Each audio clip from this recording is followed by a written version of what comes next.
Hello. Hope this video helps for a few people that have got a Mk5 Golf. They will know about the intermittent fault with the seat belt. I've finally come across the fault itself. You need to take the black plastic clip off the seat belt, which will expose the internals of the seat belt clip. This wee white thing that I've got holding in my hand, there's two connectors in it. You make it out. Once you basically make contact with the connector inside, puts the light off on your dash. As soon as you release again, light comes on. Basically all I've done is take this clip off.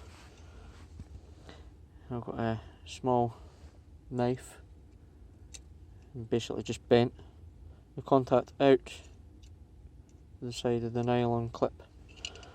So hopefully, fingers crossed, that should be the end of the intermittent fault with the clip and the seatbelt warning light. Hope this video helps everybody. Thanks for watching.